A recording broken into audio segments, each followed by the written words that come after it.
My name is Susie Smith. I'm 28 years old, and I work as a software developer in a mid-sized city. On paper, I guess my life looks steady. Maybe even a little boring, good job, reliable income, tidy apartment.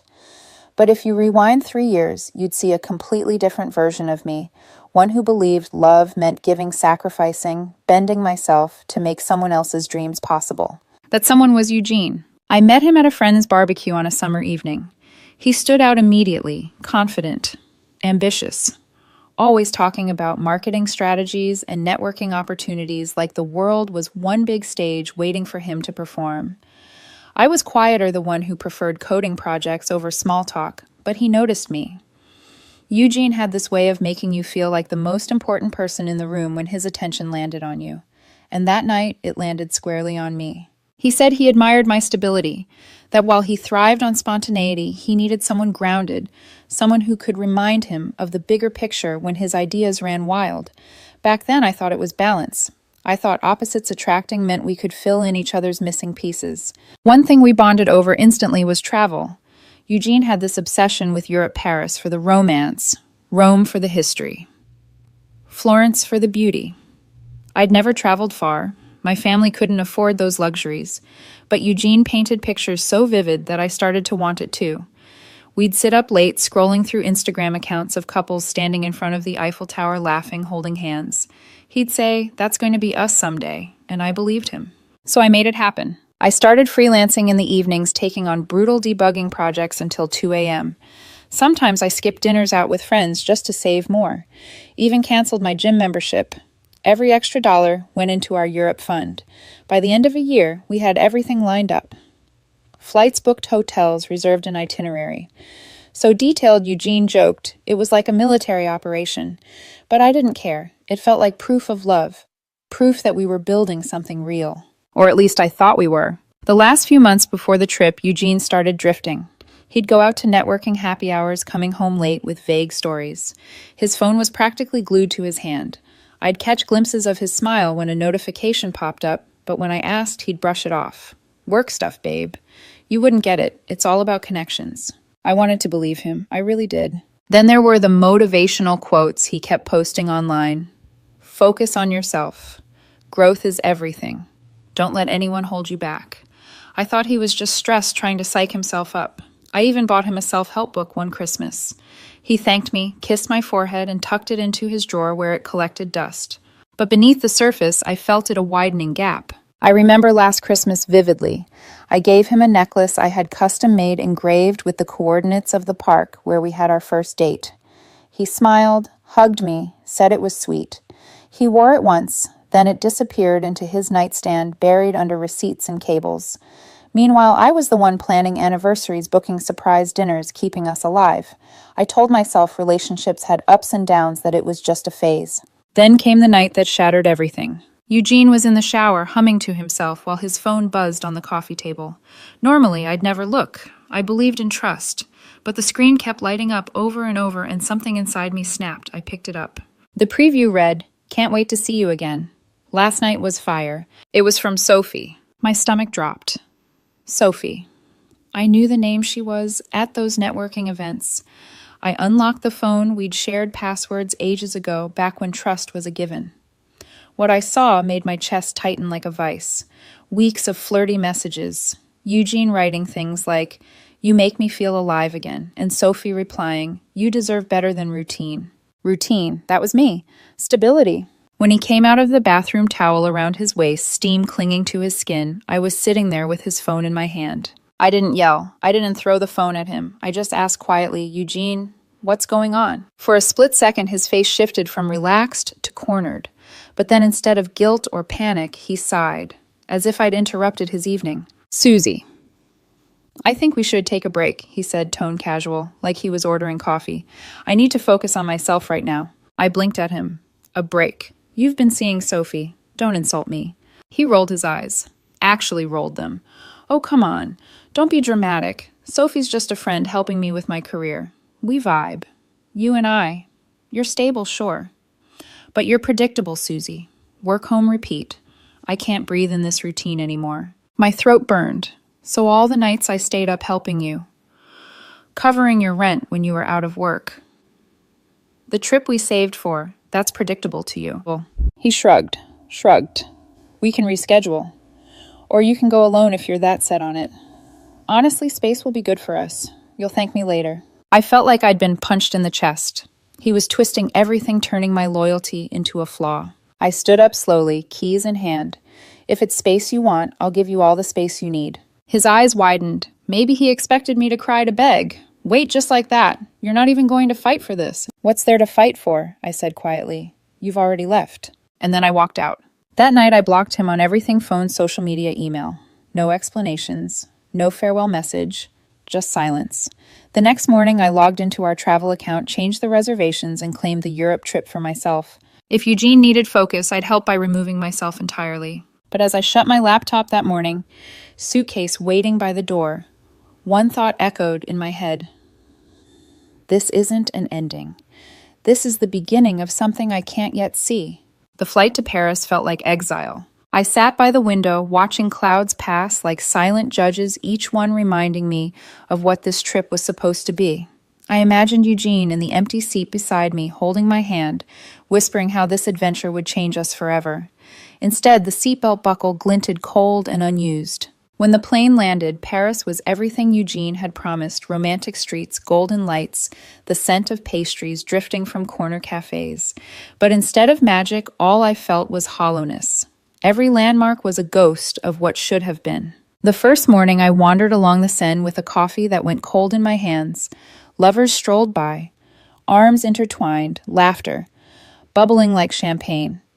I tried to imagine myself in their place, but the image blurred. Eugene had stolen that fantasy before it could take root. Still, I forced myself onward. If I gave up now, I'd be letting him win. I took photos, sunsets over the Eiffel Tower, reflections on cobblestones after the rain, but I didn't post them. Not for show, not for him, for me. Quiet proof that I was here surviving. At night, the loneliness was brutal. I'd lie in my hotel bed, staring at the ceiling, replaying Eugene's smug shrug, his dismissive words. Predictable Susie. You'll thank me later. My chest tightened every time. Was I really that boring? Was stability a curse? One night in Paris, I wrote in my journal, until dawn, my hand aching. I poured every sacrifice onto those pages, paying his rent when he lost his job, staying up late, editing his presentations, saying no to promotions that would have taken me out of the city because he didn't want to move. Line after line, I listed my choices, and for the first time, I saw them clearly. Not sacrifices for love, but chains I'd clasped on myself. That realization carried me to Rome. Rome was different. Loud, chaotic, alive. The Trevi fountain sparkled with coins from hopeful S. Smithgers. I tossed one in myself, whispering a wish I barely admitted. Give me strength to move on. It was in Rome that something shifted. Walking through ruins older than memory, I felt a S. Smith calm. Lives had risen and fallen here for centuries. My heartbreak. A drop in a vast ocean. I wasn't the first person betrayed. I wouldn't be the last. Somehow that humbled me and freed me at once. In Florence, I met him. It was late afternoon, golden light painting the streets. I had ducked into a gelato shop to escape the heat, fumbling with my Italian when the man behind me chuckled softly.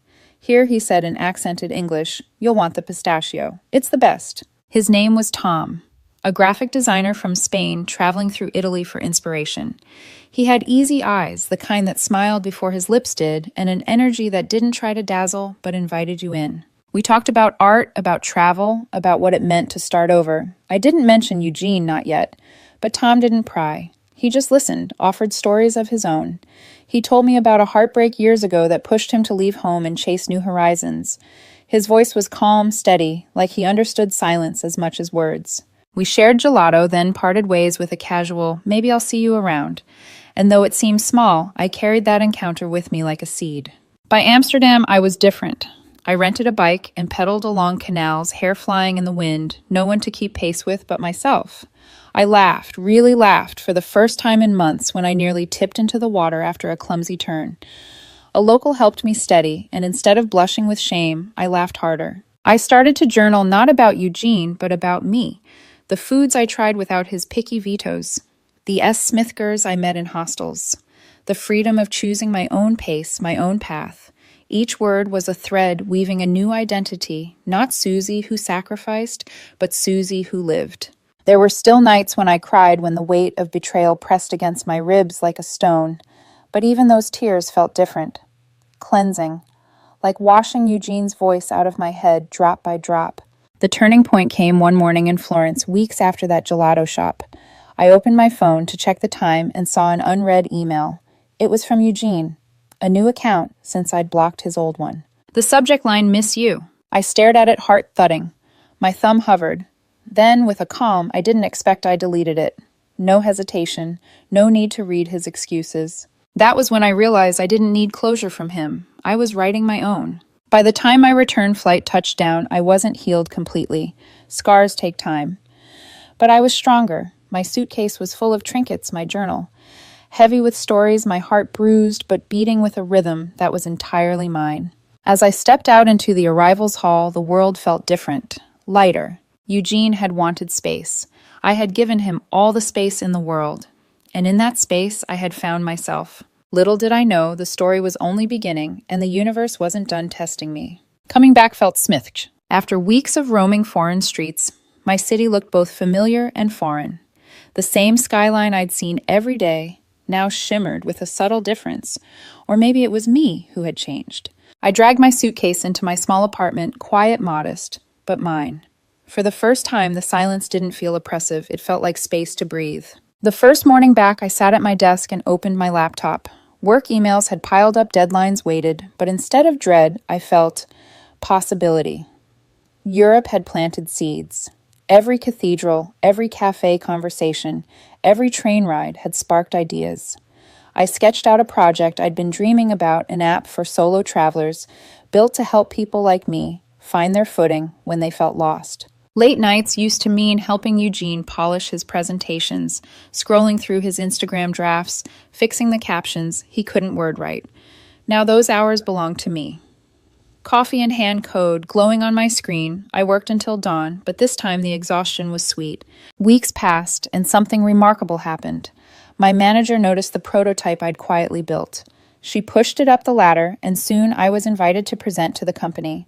For the first time in years, I wasn't hiding behind someone else's ambitions. I was leading with my own. Meanwhile, Eugene's life was unraveling. At first, I didn't know much. I'd blocked him everywhere after all. But mutual friends have a way of leaking details, even when you don't ask.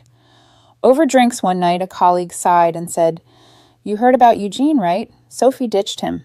Used him for a couple marketing intros and left. He's been spiraling." I sipped my glass slowly, pretending neutrality.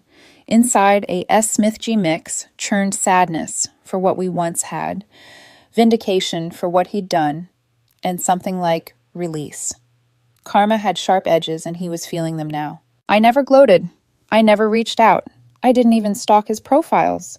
But the whispers trickled in. He'd lost opportunities. His influencer schemes fizzled, debt piled up. Friends stopped returning his calls. His confidence, the thing that once drew me to him, was cracking. And yet, despite all of that, Eugene couldn't let go of me. It started with a text from an unknown number late at night. Just my name, Susie. No punctuation, no context. I deleted it without replying. The next week, another. "Can we talk, please? I miss you." I blocked the number. Days later, a voicemail slipped through from another contact. His voice was raw, almost pleading. "Susie ignoring me is childish. I know I screwed up, but Sophie was a mistake. You and we had something real. Don't throw it away. Just give me a chance to explain." I deleted that too. The silence was my power. But Eugene never handled silence well. When begging didn't work, he escalated. One evening, my phone buzzed. With a message from a mutual friend, "Eugene's been asking about you. Says you're being unfair. He's miserable. Maybe just meet him once for closure." Closure. The word burned. He wanted to tie up his story neatly, make himself feel better, while mine had been left shredded on the floor. I owed him nothing. Still, the pressure grew. His sister called me, her voice laced with accusation. "He's hurting Susie. You're being cruel. Don't you think you should at least hear him out?" I almost laughed. Cruel was discovering texts about last night was fire while I paid his bills. Cruel was being discarded as predictable after 3 years of sacrifice. I hung up before she could finish. At night, though, doubt whispered, "Am I being too cold?" Should I at least listen? But then I remembered his smirk, his shrug, his dismissal, and I chose peace.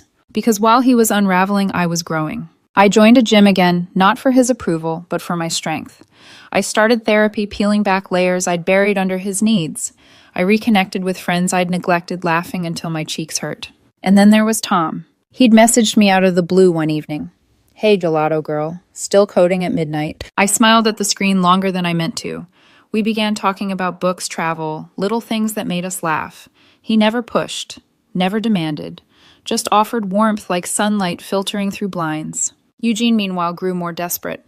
Emails arrived from burner accounts. I saw your Europe pictures. You look amazing. I realize what I lost. Please, Susie, I'm lost without you. I never replied. And yet every unanswered message seemed to twist the knife deeper in him. Friends told me he'd been drinking too much, ranting about betrayal. To him, my silence was cruelty. To me, it was survival. One night, I sat on my balcony with a glass of wine, phone buzzing on the table with yet another unknown number. I let it ring until it died, the silence afterwards sweeter than the wine. For the first time, I didn't feel haunted. I felt free. But somewhere deep down, I knew this wouldn't last.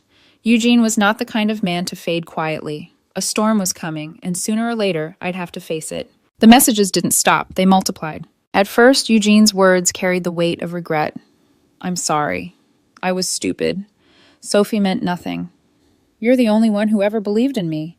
His tone was pleading, almost pitiful. But when I refused to respond, his mask cracked. Late one night, my phone lit up with a voicemail that left me trembling not from fear, but from recognition. His old arrogance was back sharper, now poisoned by desperation. You think ignoring me makes you strong, Susie? It just proves what I always said, you hide when things get tough. At least Sophie knew how to face problems.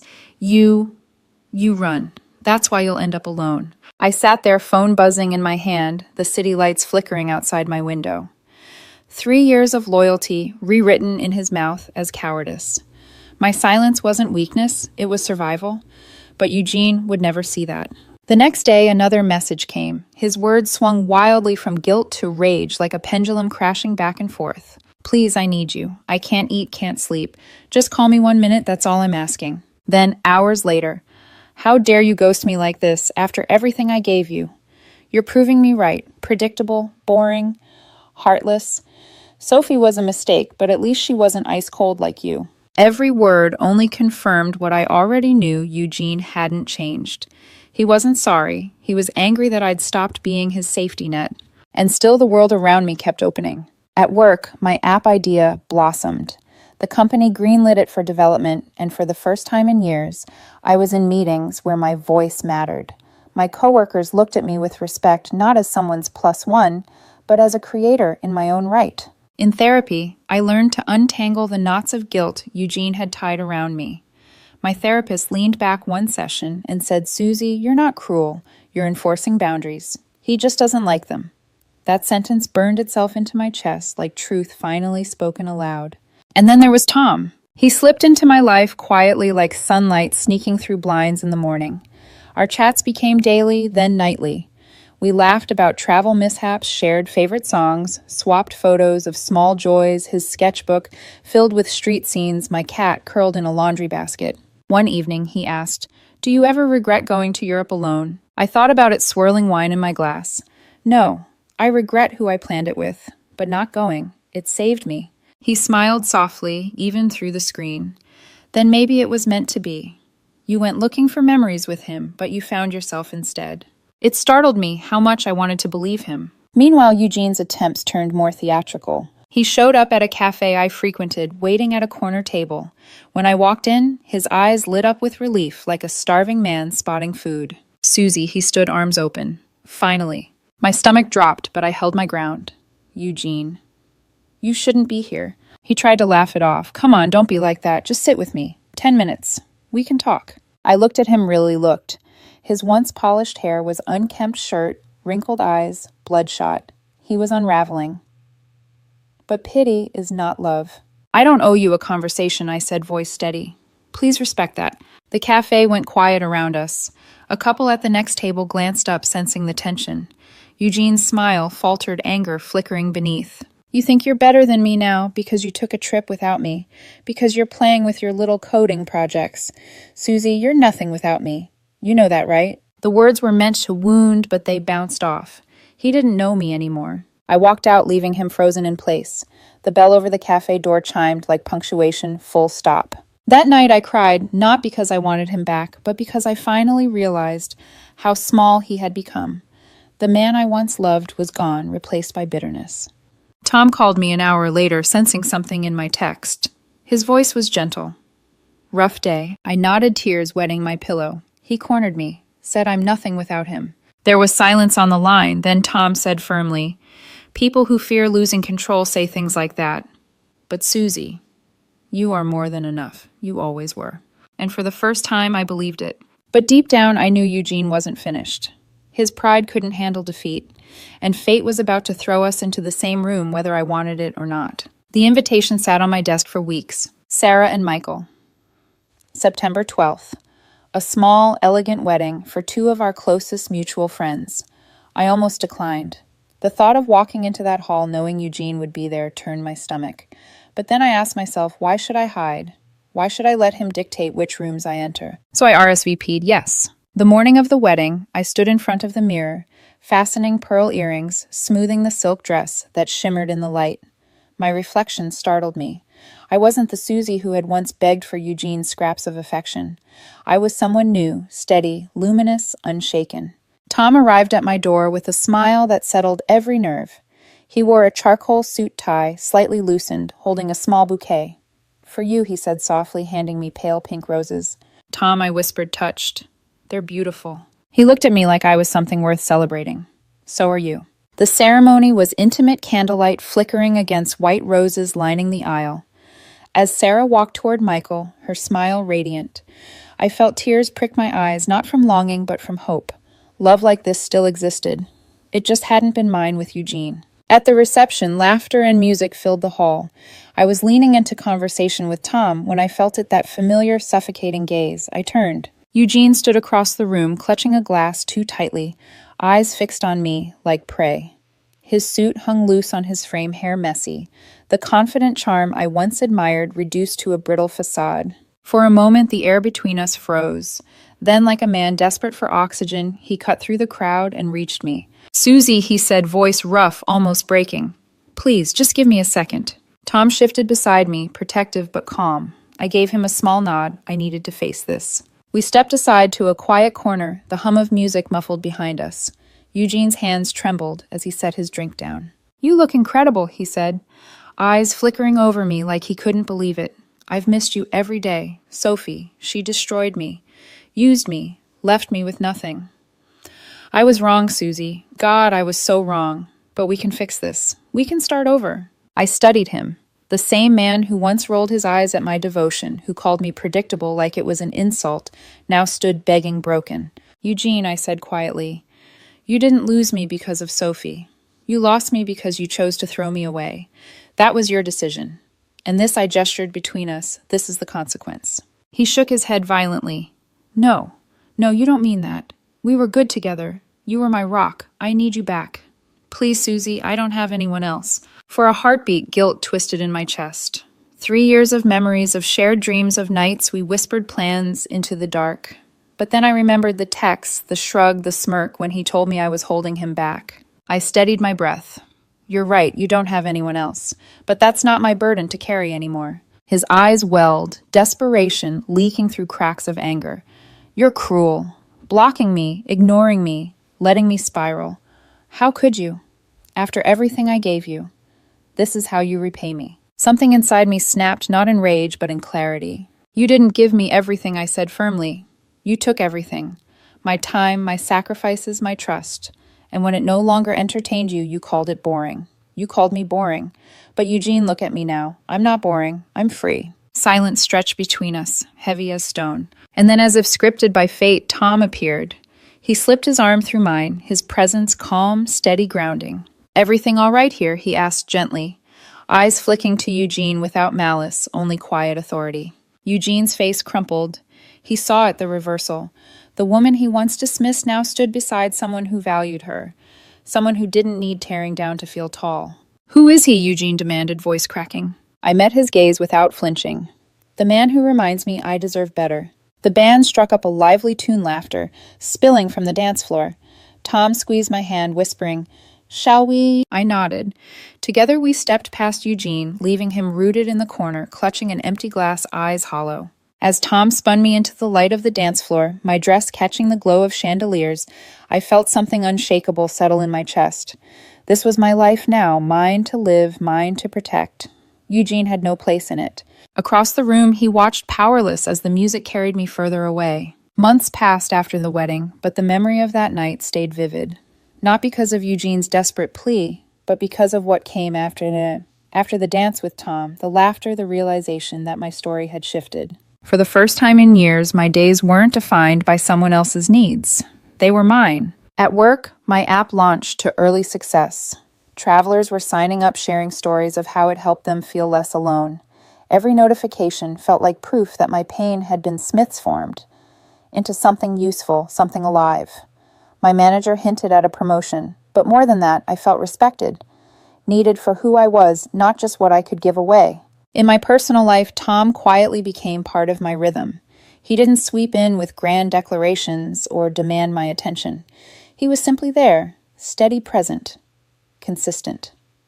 We explored small joys together, weekend hikes, late-night sketching and coding sessions, spontaneous drives to nowhere. His laughter filled spaces that used to echo with silence. Sometimes in quiet moments, I would catch him looking at me like I was a miracle he didn't want to disturb. And I realized this was what love should feel like, safe, freeing. Eugene faded like an old photograph. Mutual friends mentioned him less and less. One said he'd moved out of town, chasing another opportunity. Another shrugged. He's still the same, always blaming someone else. I nodded politely and changed the subject. His name no longer carried weight. Then, one autumn evening, Tom said, "I want to take you somewhere." 2 weeks later, I was back in Paris. The city glowed as it had the first time, but everything was different. I wasn't wandering with a hollow chest anymore. I wasn't clutching memories that belonged to someone else. I was alive, fully present, seeing it all through new eyes. On our second night, Tom led me to the banks of the Seine, the water glimmering with reflections of golden street lamps. The air was crisp, leaves drifting like confetti in the breeze. He stopped, turning to face me, his hands warm as they held mine. "Do you remember," he said softly, "that day in Florence when we shared gelato and you laughed for the first time in weeks?" I nodded, heart pounding. Yes. I knew then that you were someone extraordinary, someone who turned brokenness into light. Susie, I don't want to just be a chapter in your story. I want to be the whole book. Will you marry me? Time stilled. The world narrowed to his eyes, steady and hopeful, and the small velvet box he opened, revealing a ring that sparkled like it had been waiting just for me. Tears blurred my vision. Not the bitter tears I'd once cried over betrayal, but pure ones, release, gratitude, love. "Yes," I whispered, voice trembling. "Yes, Tom. 1,000 times yes." He slipped the ring onto my finger, and the city around us erupted into quiet applause. Smithgers, who had paused, smiling at our moment, cheering softly. Paris had once been a place of mourning. Now it was rebirth. Later that night, as we walked hand in hand, I thought about Eugene, about how I had once pictured this city with him, how I'd bled to make that dream possible, and how in the end it wasn't his betrayal that defined me. It was my decision to keep walking without him. I leaned into Tom, whispering, "You know what's funny? Eugene once told me I'd thank him later for needing space. In a way, he was right. His rejection gave me freedom I didn't know I needed." Tom smiled gently. Some endings are blessings in disguise. Standing there, Paris lights shimmering around us, I realized betrayal hadn't broken me. It had remade me. I used to think I'd lost everything the night Eugene shrugged me off as predictable. But what I really lost was the version of myself who believed love meant shrinking so someone else could shine. Now I knew better. Love wasn't about sacrificing until you disappeared.